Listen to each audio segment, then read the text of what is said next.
Bonjour tout le monde, ravi de vous revoir. J'étais pas là, ceux qui n'étaient pas là dimanche dernier non plus. Content d'être avec vous. Je me suis fait surprendre par la fin du texte. Mais on est ensemble. J'espère que vous allez bien.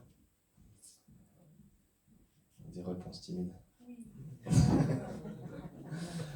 Super. Content d'être ensemble. Et en fait, j'ai deux nouvelles pour vous ce matin. Une bonne et une mauvaise. Je commence par la mauvaise. C'est la fin du monde. La bonne, c'est la fin d'un monde.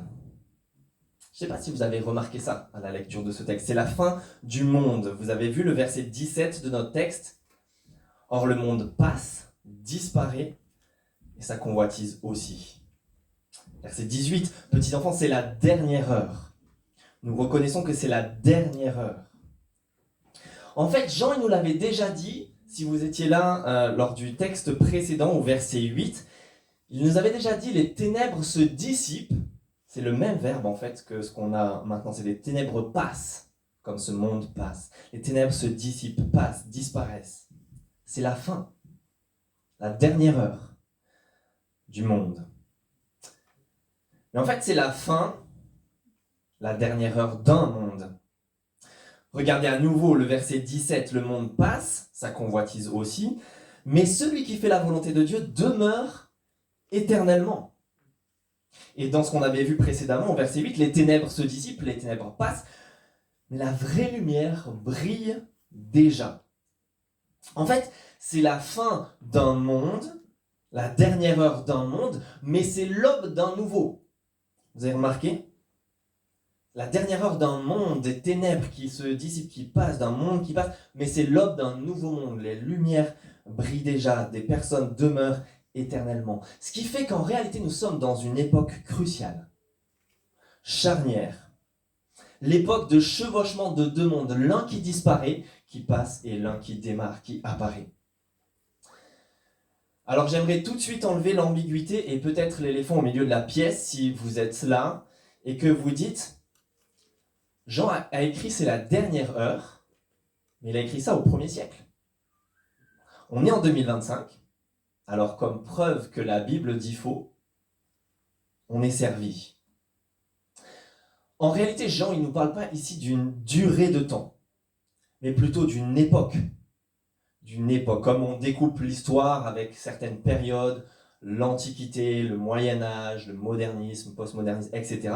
En fait, Jean est en train de nous dire que depuis le 1er siècle jusqu'à maintenant, fondamentalement, nous sommes dans la même époque, la dernière heure d'un monde qui disparaît. En fait, si vous regardez même le verset juste après notre texte, celui qu'on n'a pas lu, on s'est arrêté juste avant, verset 28, « Maintenant, petits enfants, demeurez en lui, ainsi nous aurons de l'assurance lorsqu'il apparaîtra. » Nous n'aurons pas la honte d'être loin de lui lors de son retour. Donc Jean est en train de nous dire, depuis son époque, depuis le 1er siècle, jusqu'au moment où Jésus-Christ apparaîtra, reviendra, en passant par notre époque, par maintenant, ici et maintenant. Jean nous dit, nous sommes dans la même période. Nous sommes dans la dernière heure d'un monde qui passe, qui est en passe de disparaître au moment où Christ va lui apparaître. Jésus-Christ a un pied sur le pas de la porte. Il est prêt à revenir à tout instant, depuis le 1er siècle jusqu'à maintenant. Ce qui fait que nous sommes dans une période cruciale, solennelle. En fait, c'est très sérieux, ce que Jean nous dit. Et j'aimerais juste dire, si c'est la première fois que tu entends cela, j'aimerais juste te dire que notre monde, le monde dans lequel on vit, dans lequel tu vis, n'a pas vocation à durer de façon indéterminée. Jésus va venir, Jésus va revenir et mettra fin à ce monde, donnera lieu au jugement final qui nous concerne tous, où on va tous passer devant lui. C'est extrêmement sérieux. Et donc, ce qui fait qu'il y a une seule solution pour nous, pour moi et vous, c'est de faire partie de l'autre monde, celui qui démarre, celui qui apparaît. Et j'espère qu'on va en découvrir On va en découvrir plus ce matin, comment faire partie de ce monde. Mais vous voyez comment Jean est en train de nous mettre le chevauchement de deux époques, ce moment charnière dans l'histoire. Et voici pourquoi Jean commence notre texte qu'on a lu ce matin avec le premier impératif de toute sa lettre. 25 versets jusqu'à maintenant, il faut attendre.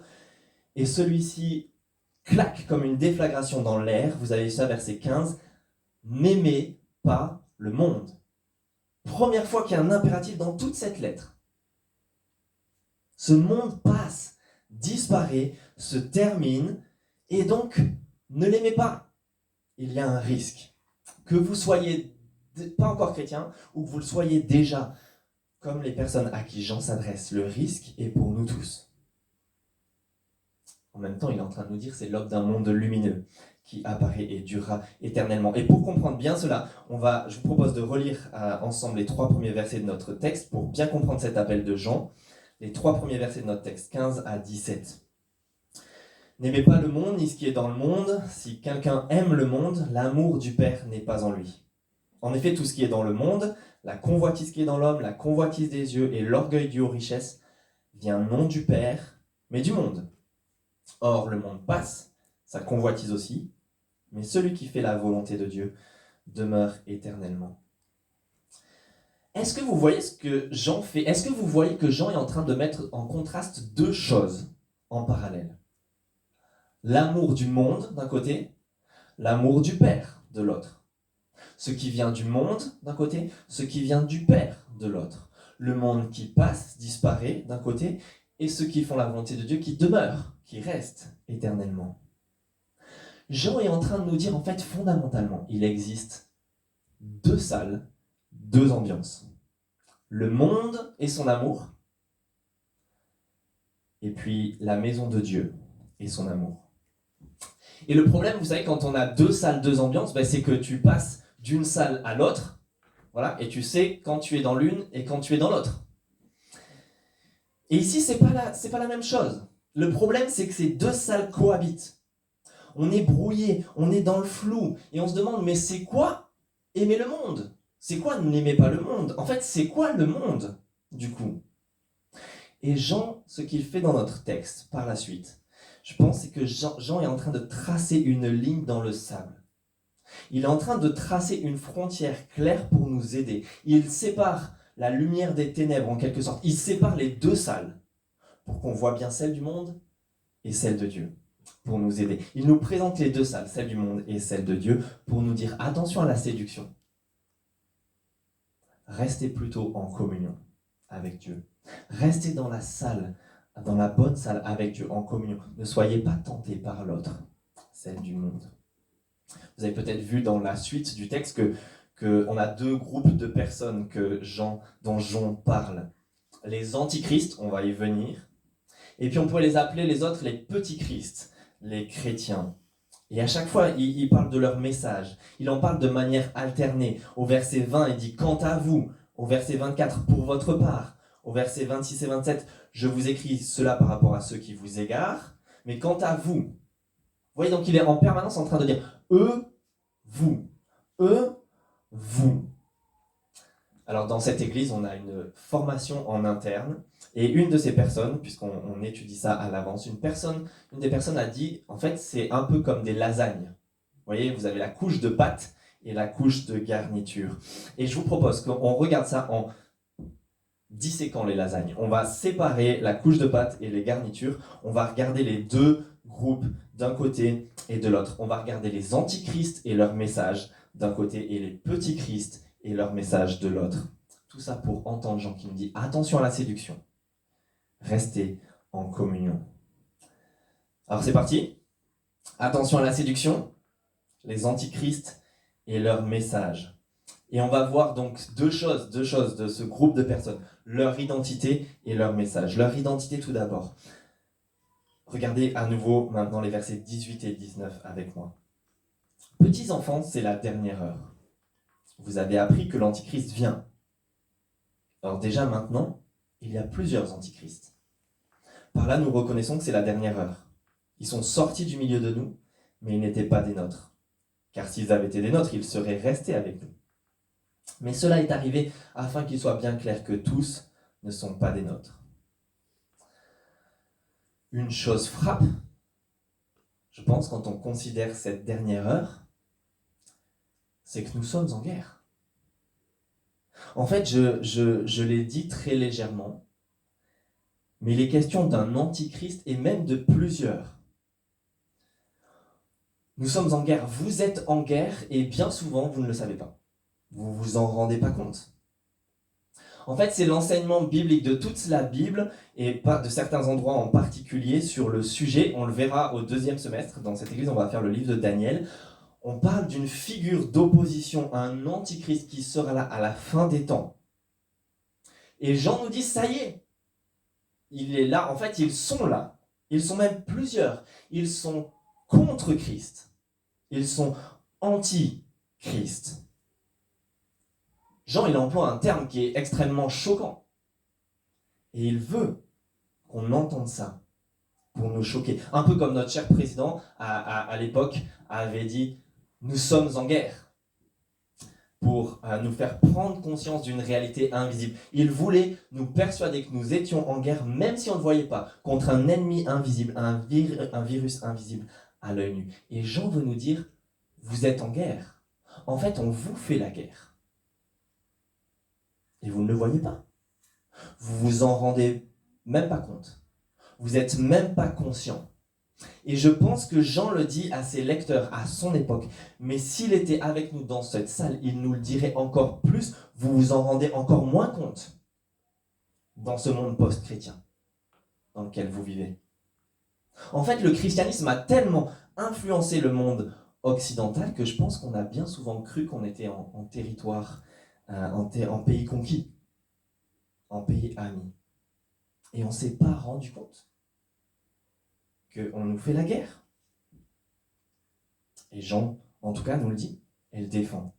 Et pour lui donner raison, je pourrais vous parler de l'antichristianisme. Je pourrais prendre le temps pour vous dire que l'antichristianisme, c'est la discrimination, la haine, qui a été et qui est encore aujourd'hui la plus répandue, et de loin, sur notre planète. Dans l'histoire, dans le passé, et encore aujourd'hui. Plus que l'antisémitisme, plus que le racisme, plus que n'importe quelle autre discrimination, de loin, l'antichristianisme. Consultez l'association Porte Ouverte, qui recense les chiffres de cela, et Baptiste en a parlé dans sa prière. Je pourrais aussi vous parler de Charlie Kirk, et de beaucoup de chrétiens sérieux qui disent qu'il est le premier martyr chrétien de notre monde occidental, post-moderne. Je pourrais vous parler de Achour, ce chrétien d'Orient assassiné en pleine rue de Lyon, en pleine journée, en plein live TikTok, par un islamiste parce qu'il partageait sa foi chrétienne sur les réseaux sociaux. Je pourrais vous parler des profanations d'églises catholiques qui ont lieu chaque semaine dans notre pays, en France. Je pourrais vous parler de la tribune historique, signée par 86 ou 87 sénateurs en France, ce qui apparemment est du jamais vu, ce qui est historique, pour dénoncer les actes anti-chrétiens qui sont tus par toute la sphère médiatique. Mais pour dire qu'en fait, ils sont en hausse record cette année, en France, dans notre pays. Je pourrais vous parler de tout ça et le développer pour vous montrer la guerre qui est faite au Christ et au christianisme, même si on ne s'en rend pas vraiment compte. Et ça serait juste, mais je ne le ferai pas. Pourquoi ? Mais parce qu'en fait, Jean ne le fait pas. Peut-être que vous vous êtes dit ça quand j'ai parlé de tout ça. Jean ne fait pas du tout cela. Il n'est pas du tout en train de dénoncer des actes de violence chez les antichrists, alors qu'il pourrait. La persécution contre les chrétiens a démarré dès le début. Mais non, Jean, il est en fait plutôt en train de parler de messages frauduleux. Je ne sais pas si vous avez vu verset 26. « Je vous ai écrit cela par rapport à ceux qui vous égarent. » Il parle de messages frauduleux chez ces personnes. En fait, vous savez ce que Jean fait ? Il nous replonge dans cette guerre, ce combat spirituel qui existe depuis la nuit des temps, depuis Genèse 3, dans un jardin avec un serpent qui ruse, qui trompe, qui parle faussement. Regardez juste en amont de notre passage, si vous étiez là la dernière fois, vous vous en souviendrez peut-être. 2 fois, versets 13 et 14, il a déjà dit « Vous avez vaincu le mauvais. Vous avez vaincu le mauvais. » Et maintenant, dans notre texte, au verset 16, il nous parle du monde et comment il le décrit ? tout ce qui est dans le monde, la convoitise qui est dans l'homme, la convoitise qui vient des yeux, et l'orgueil de la vie. Oubliez l'orgueil dû aux richesses, c'est une mauvaise traduction. L'orgueil de la vie, bien non du Père mais du monde. Vous avez vu, Jean, il nous décrit la convoitise qui est dans l'être humain de deux manières. La convoitise des yeux, des choses qui sont externes à nous, que l'on n'a pas, que l'on ne possède pas, qui nous font envie. Et l'orgueil de la vie, quelque chose d'intérieur, d'interne, peut-être de choses que l'on a déjà. Mais en fait, en employant ce langage, Jean il nous replonge dans le jardin, encore, avec ce mauvais, avec ce serpent. La convoitise des yeux, comme l'homme et la femme qui ont vu le fruit qui semblait bon à manger, l'arbre agréable à regarder, son fruit précieux pour l'intelligence. Il nous remet en tête cet orgueil de la vie et la promesse de ce serpent. Si vous en mangez, mais vous serez des dieux, comme Dieu, connaissant le bien et le mal. On est en plein dedans. La ruse du serpent, vieille comme le monde, ou presque, qui est là pour nous faire tomber. En fait, depuis Genèse 3, ce combat, cette bataille spirituelle, elle se passe sur deux tableaux. Elle se passe par la ruse et par la violence. C'est ce que fait le serpent depuis toujours. La ruse et la violence en déclarant la guerre à la descendance de la femme. Mais la ruse est première. Et donc Jean veut nous mettre ça en tête. La bataille se passe d'abord dans la tête. C'est une guerre de la pensée, c'est une guerre de l'information. Alors là encore, je pourrais passer tellement de temps à vous montrer comment ce serpent ruse encore, de nos jours, de manière détournée et progressive, avec des paroles petit à petit, et comment il ne vient pas avec ses gros sabots dans notre société pour faire passer son message, pour transformer le bien en mal et le mal en bien, pour faire passer le Dieu bienfaiteur et plein de bonté pour un affreux sadique, pour un diable, et pour se faire passer lui le serpent pour notre plus grand bienfaiteur qui cherche notre bien. Ce qu'on entend à longueur de journée, dans les pubs, à la radio, sur Netflix, dans les réseaux sociaux, sur YouTube.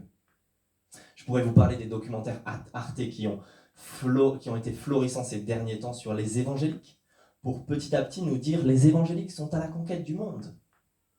Ils cherchent la puissance, ils cherchent à gagner les sphères d'influence. Quel risque affreux. Ce serait trop facile de parler de ce récent reportage d'Envoyé spécial et leur technique de reportage critiquable, plus que douteuse. Je pourrais vous parler du traitement médiatique en France réservé justement à l'assassinat de Charlie Kirk, à ses idées, comment on coupe tout ce qui a été dit, ou même pour David Antoine, ce kiné influenceur chrétien dans Envoyé spécial, où un tissu de mensonges se répand en coupant, en transformant la vérité, en la tordant, pour nous faire dire quoi? Les évangéliques, ces gens qui écoutent Christ sont affreux, sont des homophobes, sont des anti-tout, anti-IVG. Ils écoutent la Bible et sont un risque affreux pour notre pays. C'est affreux. En fait, c'est ce que fait le serpent depuis le début. On pourrait s'attarder sur cela, mais on ne va pas le faire. Pourquoi? Parce que Jean, il fait cela, mais en fait, il est un petit peu plus subtil. Là aussi, ce n'est pas exactement ce qu'il fait. Il nous prend par surprise une deuxième fois. Plutôt que de nous parler de la violence, des antichrists, de l'antichristianisme, il nous parle de la ruse. Et plutôt que de nous parler de la ruse dans le monde en général, en fait, il nous parle du discours du serpent dans une sphère bien spécifique et bien particulière. Et c'est là ce qu'on va regarder ensemble. Regardez le verset 19, à nouveau avec moi s'il vous plaît. Ils sont sortis du milieu de nous, mais ils n'étaient pas des nôtres. Car s'ils avaient été des nôtres, ils seraient restés avec nous. Mais cela est arrivé afin qu'il soit bien clair que tous ne sont pas des nôtres. En fait, il est en train de nous montrer que ces gens-là, ces antichrists, sont des enseignants, des faux enseignants, qui se réclament du christianisme authentique. Ils sont sortis du christianisme. Quand Jean parle de nous, plutôt que de parler de tous ses lecteurs ou de tous les chrétiens, en fait, il parle spécifiquement, comme au tout début de la lettre, vous le relirez plus tard si vous voulez, il parle des apôtres, il parle des gens, des personnes qui ont assisté personnellement, physiquement, à la résurrection de Jésus-Christ, qui ont été des témoins oculaires, qui ont touché vu, entendu le Christ ressuscité et qui ont été envoyés par lui spécifiquement, mandatés pour annoncer sa parole. Ceux qui ont le message authentique, qui ont été envoyés par Christ. Mais Jean nous dit, il y a des personnes qui se réclament de nous, des apôtres du Christ, du christianisme authentique, et qui n'en sont pas. Qui n'en sont pas du tout, qui trompent. Alors c'est quoi leur message pour savoir, pour voir leur ruse et leur tromperie? Versets 22-23, voyons leur message maintenant pour comprendre qui ils sont. Qui est menteur? N'est-ce pas celui qui nie que Jésus est le Messie, littéralement le Christ? Tel est l'Antichrist, celui qui nie le Père et le Fils. Si quelqu'un nie le Fils, il n'a pas non plus le Père. Je ne sais pas si vous voyez qu'ils mentent sur la réalité à propos de Christ sur deux choses. Le rôle de Jésus, tout d'abord. Il est le Messie. Il nie que Jésus soit le Messie ou littéralement le Christ. Ça voulait dire, c'est un terme spécifique qui voulait dire loin. Pas loin, éloigné. Loin celui qui avait l'onction, qui a reçu l'onction. Dans l'Ancien Testament, c'était les rois, les prêtres ou les prophètes qui recevaient cette onction. Et l'Ancien Testament, toute la Bible, annonçait une figure qui allait récapituler, réunir tous ces rôles en une personne et qui par là même allait accomplir le salut final, ultime et sauver. Surprise d'ailleurs, cette onction n'était pas de l'huile, mais l'onction de l'Esprit de Dieu lui-même en personne. Et ça, c'est la deuxième chose qu'il nie, c'est l'identité de ce Jésus. Vous avez vu, il nie le Fils. Il nie le fait que Jésus fasse partie de la divinité. Et Jean nous dit, s'il nie le Fils, ils n'ont pas non plus le Père. Nier son identité divine, c'est ne pas avoir le Père par la même occasion. L'identité et le rôle de Jésus qui sont cruciales. Écoutez en fait cette promesse en Ésaïe 61 par exemple, les versets 1 à 4, que Jésus reprend et s'applique dans l'évangile de Luc au chapitre 4 pour parler du fait que c'est lui qui est ce Messie, ce Christ, venu de Dieu.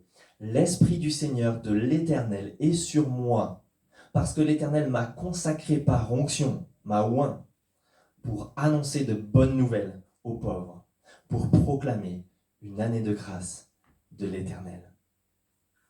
Vous avez vu la ruse et le danger, nier l'identité de Jésus, où son rôle, c'est se tromper, mais c'est tromper aussi les autres. Et j'aimerais faire juste deux remarques d'ailleurs sur ce que Jean fait et ne fait pas ici.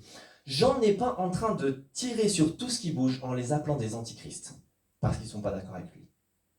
Jean n'est pas en train de se battre non plus pour une spécificité de la doctrine chrétienne auquel il tient. C'est pas son but. En fait, Jean, ce qu'il fait plutôt, c'est qu'il relève ce qui est essentiel à la foi authentique. Ce qui fait que tu as la vie éternelle ou pas. Ce qui fait que tu es anti ou pas. Ce qui fait que tu es pour ou contre l'identité et le rôle de Jésus, sa personne et son œuvre dans le salut. Alors ayant dit tout cela, bien sûr, on pourrait penser tout de suite à pas mal de monde ou d'enseignements. Aux témoins de Jéhovah, tout de suite par exemple, qui nient que Jésus soit vraiment Dieu le Fils et qui se réclament pourtant du christianisme. On peut penser à l'islam, qui pense aussi que Jésus est un simple prophète et non Dieu le Fils, qui pense d'ailleurs que le Coran est le troisième testament, que le prophète Mahomet vient rétablir les paroles de Jésus et remettre de l'ordre dans les paroles des apôtres. Plus surprenant encore, les personnes du temps de Jean, à qui Jean s'adresse, les faux enseignants de cette époque-là, sont des juifs. Des juifs non messianiques, on dirait aujourd'hui, qui ne reconnaissent pas Jésus comme le Messie. Ils n'ont pas le Fils, et n'ont donc pas le Père et le salut qui va avec. J'ai entendu il y a quelques temps maintenant un interview de frère Paul Adrien, un prêtre catholique qui est sur YouTube, qui parle avec une catéchumène qui va se faire baptiser, qui lui pose toutes sortes de questions, et elle lui demande « Est-ce que les musulmans ont le même Dieu que nous ?» Ce à quoi il répond « Est-ce qu'ils croient en la Trinité ?» Elle répond « Non », et donc il lui répond simplement « Non, ils n'ont pas le même Dieu que nous, ils n'ont ne croient pas en la Trinité. Et elle lui demande un peu après, et est-ce que les Juifs ont le même Dieu que nous? Et lui change sa réponse. Et lui dit, Jésus était juif. Oui. Et bien voilà, les Juifs ont le même Dieu que nous. Alors je comprends ce qu'il veut dire. Les Juifs ont bien évidemment la révélation du même Dieu que nous. Ils ont le même livre, la Torah, le même Ancien Testament qui nous révèle le même Dieu. Mais dans les faits, les Juifs qui ne reconnaissent pas Jésus n'ont pas le Fils. Et par voie de conséquence, n'ont pas le Père. Ils n'ont pas ce Dieu trinitaire, uni en trois personnes. Et je pense qu'on a même parfois de la confusion chez les évangéliques. Et il faut le dire clairement, les Juifs ne sont pas sauvés parce qu'ils sont Juifs. Ils le sont s'ils reconnaissent Jésus-Christ. Il n'y a pas d'autre moyen d'avoir cette vie éternelle. Pour toutes ces personnes, en fait, ce n'est pas juste de la théorie de qu'est-ce qu'ils croient, ou pas. Pour toutes ces personnes, Dieu, dans la personne du Fils, n'a pas assumé le péché humain à la croix, et par voie de conséquence ne peut pas nous pardonner, comme c'est le cas dans la réalité par Jésus-Christ. Il n'y a pas de vie éternelle. Ça change tout. Il n'y a pas de pardon. Ça change tout. Alors bien sûr, il y a aussi forcément l'athéisme, l'agnosticisme, le relativisme, le manque d'assurance qu'on peut avoir parfois dans l'historicité de Jésus-Christ, sa vie, sa mort, mais même sa résurrection, et donc le manque d'assurance dans la personne et l'œuvre de Jésus-Christ. Mais là aussi, il y a plus surprenant. Parfois, des personnes se réclamant du coup du christianisme, parfois même d'être évangéliques, ni la véracité de la Bible, du fait que l'on peut être absolument certain de la Bible, de son message, de ce qu'on y trouve, ou ne sont pas sûrs et mettent du doute sur l'historicité de Jésus, de ses miracles, ou de la résurrection d'entre les morts, en disant c'est symbolique. C'est un autre message. Les amis, ces gens n'ont pas le Fils, n'ont pas son œuvre de pardon à la croix, n'ont pas sa résurrection, ils n'ont pas la vie éternelle. J'espère que vous saisissez l'importance de la série de 3 messages doctrinaux qu'on a entrepris de faire sur ce semestre. Les 3 messages doctrinaux qui nous parlent de c'est quoi un évangile, quels sont ce que l'on croit pour la vraie foi, une foi authentique, essentielle. Alors bien sûr, tout à l'heure je ne vous ai pas tellement trompé, on peut penser quand même à notre monde de manière générale, ce monde post-chrétien qui, même s'il ne le fait pas de manière explicite, se réclame lui aussi du christianisme, de toutes ces valeurs fondées sur le christianisme, que le christianisme a apporté, de l'abolition de l'esclavage à la déclaration universelle des droits de l'homme, et notre monde, même pas explicitement, se réclame de cela, pour aujourd'hui tout changer et tout inverser. La tolérance. En fait, Jésus n'a-t-il pas dit d'aimer son prochain? Alors toutes les religions se valent, et d'ailleurs chacun garde son avis religieux privé à la maison. Et tout est tordu. Mais Jésus a dit qu'il était le seul chemin par lequel on pouvait venir à Dieu. Le seul possible et le seul qui sauve. Voilà pourquoi il y a l'appel de l'autre groupe, les petits Christ et leur message. L'appel de Jean à bien sûr faire attention à la séduction, mais surtout rester en communion. Et on va voir maintenant l'autre partie des lasagnes. Donc on a enlevé la pâte à lasagne, on va voir maintenant la garniture, si vous voulez, le deuxième groupe, les petits Christ et leur message. Regardez, on va regarder 2 couches pour commencer, les versets 20, 21 et 27. 20, 21. Qui sont-ils ces petits Christ? Quels sont leurs messages? Quant à vous, vous avez l'onction donnée par celui qui est saint et vous avez toute connaissance. Si je vous ai écrit, ce n'est pas parce que vous ignorez la vérité, mais parce que vous la connaissez et qu'aucun mensonge ne provient de la vérité. Et puis verset 27, quant à vous, l'onction que vous avez reçue de Christ demeure en vous et vous n'avez pas besoin qu'on vous enseigne. Au contraire, puisque la même onction vous enseigne sur toute chose, qu'elle est véridique et dépourvue de mensonge, vous demeurerez en lui comme elle vous l'a appris. Une chose frappe, et peut-être moins à la traduction française, c'est que Jean insiste pour dire « vous avez l'onction », en grec, la chrisma. Parce que vous vous souvenez, loin, celui qui a été oint par onction, c'est le Christ. C'est ce que signifie littéralement le terme Christ. Et donc, s'il y a des antichrists, des anti-oints, il y a aussi les pro-Christ, ou plutôt, comme le dit les passages, les petits Christ. Ceux qui ont eux aussi reçu l'onction, qui ont été oints de la même onction. C'est extraordinaire. Vous avez vu, il dit, vous êtes, les chrétiens, dans la même équipe que l'oint. Vous avez l'onction aussi. Alors quand Jean dit cela, il fait référence à tout un tas de promesses de l'Ancien Testament, de la Bible, mais une particulièrement ici attire l'attention, et c'est pour ça qu'on l'a lu ce matin, que Will nous l'a lu dans le prophète Jérémie. Et regardez là où il y fait référence, le verset 27 encore, Jean nous dit, quant à vous, l'onction que vous avez reçue de Christ demeure en vous, et vous n'avez pas besoin qu'on vous enseigne. Alors écoutez à nouveau Jérémie 31, ou prenez-le, on peut faire un petit voyage dans la Bible ensemble. Jérémie 31, si vous voulez le reprendre, vous pouvez. Les versets, on va juste reprendre les versets 31 à 34.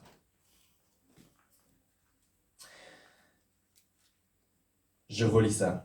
Jérémie 31, versets 31 à 34. « Voici que les jours viennent, déclare l'Éternel, où je conclurai avec la communauté d'Israël et la communauté de Juda une alliance nouvelle. Elle ne sera pas comme l'alliance que j'ai conclue avec leurs ancêtres le jour où je les ai pris par la main pour les faire sortir d'Égypte. Eux, ils ont violé mon alliance, alors que moi, j'étais leur maître, déclare l'Éternel. Mais voici l'alliance que je ferai avec la communauté d'Israël après ces jours-là, déclare l'Éternel. Je mettrai ma loi à l'intérieur d'eux, je l'écrirai dans leur cœur, je serai leur Dieu et ils seront mon peuple. Personne n'enseignera plus son prochain ni son frère, en disant « Vous devez connaître l'Éternel. » Car tous me connaîtront, depuis le plus petit jusqu'au plus grand d'entre eux, déclare l'Éternel. En effet, je pardonnerai leurs fautes et je ne me souviendrai plus de leurs péchés. Il y a dans ce passage-là de l'Ancien Testament une révolution, même si elle est un peu cachée. Il y a l'annonce d'une nouvelle alliance qui change tout, avec laquelle il y a une nouvelle loi qui cette fois-ci va être non plus gravée sur des tables extérieures, mais à l'intérieur de la personne même, sur le cœur, où tout le monde va pouvoir connaître directement l'Éternel. Il n'y aura plus besoin, et c'est à ça que j'en fais référence, plus besoin de médiateurs, de personnes, d'enseignants et de prêtres au temple qui disent comment connaître l'Éternel, comment être en bonne relation avec l'Éternel, le maître de l'univers. Tu dois offrir tel sacrifice, faire tel rituel, telle ablution, respecter telle et telle règle pour être en relation, pour connaître l'Éternel. Parce qu'on ne se souviendra plus du péché. Il y aura un règlement définitif de cela. Vous avez vu cette nouvelle alliance? C'est une nouvelle loi, un nouveau système, où il y a un nouveau peuple en relation directe, sans médiateur, une nouvelle relation avec Dieu lui-même, dans un nouveau temple, qui est l'Église elle-même, la communauté elle-même. C'est à ça que Jean fait référence. En fait, les faux enseignants, ces antichrists, étaient sûrement des judaïsants qui retournaient au vieux monde religieux qu'ils avaient connu, ce monde près de disparaître, du judaïsme sans Christ, qui disait vous devez connaître, vous devez être en relation avec l'Éternel de telle et telle manière, par les sacrifices, par les règles, par la loi, et par telle et telle chose, par les prêtres et les médiateurs.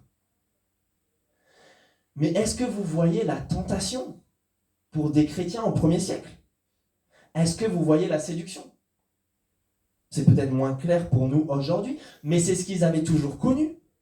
C'est vrai que c'était la religion officielle, instituée. C'est vrai qu'il semblait y avoir toutes ces prescriptions de Dieu qui quand même prennent la plupart du livre, qui ont traversé les âges de cette Torah qui avait passé l'époque du temps, l'épreuve du temps, pardon.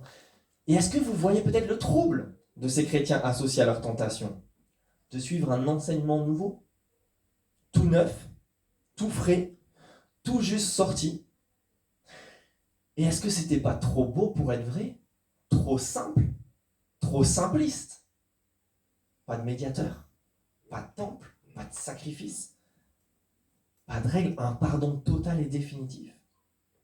C'est vrai que d'ailleurs, ils étaient encore une petite secte, un mouvement marginal dans le judaïsme, qui risquait d'ailleurs de ne pas avoir la reconnaissance de l'État dont jouissait le judaïsme, la reconnaissance de la part de Rome. Est-ce que vous voyez la tentation on peut reconnaître la tentation et la séduction qu'on pourrait avoir, même pour nous aujourd'hui? En fait, il y a dans notre époque un immense retour ou un immense aller dans la jeune génération au radicalisme religieux, qu'il soit dans le radicalisme islamiste ou dans le traditionnalisme catholique. Et j'étais frappé par ce témoignage de Maxime Georgel, quelqu'un qui tient le blog Par la foi, qui raconte lui-même comment il a été tenté il y a des années de rejoindre l'Église catholique exactement pour cette raison. L'institution reconnue, l'Église reconnue. Il y a quelque chose de rassurant là-dedans, majoritaire, où il y a des médiateurs, où il y a des prêtres, où il y a des saints, des choses qui peuvent nous rassurer sur le fait qu'on a la vie éternelle, qu'on quelque chose de tangible, de palpable, des prêtres qui nous absouent, qui nous donnent le pardon des péchés, qui nous le disent de manière audible, des sacrements, des choses qui nous donnent cette vie éternelle, de l'eau au baptême, du pain à la communion, l'autel, les bougies, toutes sortes de choses, les images qui nous rassurent. Et on peut comprendre que c'est troublant d'appartenir à un mouvement qui n'a rien d'autre que Jésus-Christ, invisible à l'œil nu, qui dit avoir le pardon total, la relation parfaite, directe avec Dieu, qui dit avoir le Saint-Esprit de la part de Dieu, qui dit avoir la vie éternelle au moment du jugement. Mais tout cela sans que rien soit visible aujourd'hui, sans que ce soit tangible. Alors les amis, je vous propose de conclure avec le message de ces petits Christ, en guise de conclusion, parce que c'est bien plus réjouissant. Oui, je pense que Jean, il veut nous dire attention à la séduction, mais il veut nous dire surtout gardez la communion. C'est tellement précieux, et n'en soyez pas troublés, il veut nous rassurer. Les petits Christ ont l'onction, nous dit-il. Ils ont la nouvelle alliance, et ils sont par là même le nouveau temple, où Dieu est présent. Regardez leur message pour finir ces deux derniers versets 24 et 25. Pour votre part, retenez ce que vous avez entendu dès le commencement. Si ce que vous avez entendu depuis le début demeure en vous, vous demeurerez vous aussi dans le Fils et dans le Père. Et voici ce qu'il nous a lui-même promis. C'est la vie éternelle. Est-ce que vous voyez l'insistance du mot demeurer? Demeure. Jean veut qu'on comprenne qu'on est la nouvelle demeure de Dieu. La nouvelle maison. Il n'y a plus de temple, plus de prêtres. Parce que l'Église est la maison même de Dieu où l'onction, où l'Esprit Saint habite. C'est ça l'onction. Et donc, soit tu peux avoir des propos rapportés de loin par des faux enseignants, ces antichrists qui te disent comment être en relation avec Dieu par tel et tel moyen. Soit Jean nous dit, vous pouvez avoir les clés. Tu peux entrer directement dans la maison. Et là, tu as loin lui-même, celui qui est loin. Voilà ma punchline du jour. Soit tu vois de loin, comme les faux enseignants, soit tu as loin. Mais pas plus qu'une punchline. Ce que je voulais dire, c'est est-ce que vous connaissez cette expérience où on vous rapporte des propos de quelqu'un, vite fait, rapporté, on vous décrit une personne, ce qu'elle a fait ou ce qu'elle a dit. Mais vous, en réalité, c'est quelqu'un qui fait partie de vos amis ou de votre famille, ou que vous connaissez bien, avec qui vous mangez souvent, avec qui vous riez, avec qui vous discutez des heures, vous le connaissez vraiment. Pas besoin qu'on vous dise qui est cette personne, ce qu'elle dit. Parce qu'en fait, vous la connaissez. Vous êtes directement avec elle. Vous habitez peut-être même avec. C'est la même chose ici que nous dit Jean. Vous avez ce privilège-là. Quelqu'un a dit que le christianisme se résume en 3 unions, en 3 communions. L'union qui existe dans la divinité elle-même. L'union qui existe dans les 3 personnes de la divinité, de la Trinité. Pensez à ça. Un Dieu unique, mais uni en 3 personnes. Le Père, le Fils et l'Esprit. Une deuxième union qui est celle dans la personne de Jésus-Christ, l'union entre la divinité et l'humanité, parfaitement réunie dans la personne de Jésus, parfaitement Dieu, la nature divine, et parfaitement homme, jamais dissocié. Et la troisième union, l'union qui existe, que l'on peut avoir, vous et moi, avec la personne de Jésus-Christ lui-même, qui devient possible grâce au Saint-Esprit, grâce à cette onction. En étant unis à Jésus-Christ, on devient maintenant unis à la divinité elle-même, à la Trinité. L'onction est celui qui nous fait entrer dans la famille. Il nous fait entrer dans la maison. Il nous associe à la famille. Il nous assoit autour de la table.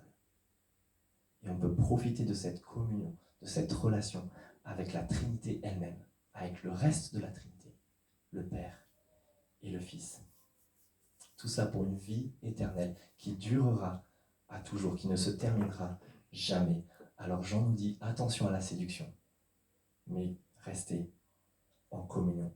Gardez le Fils et son œuvre de salut. Et je vous propose de prier avec cela. Notre Père, nous voulons juste nous émerveiller à nouveau de ce plan que tu as mis en œuvre. Celui où toi, le Dieu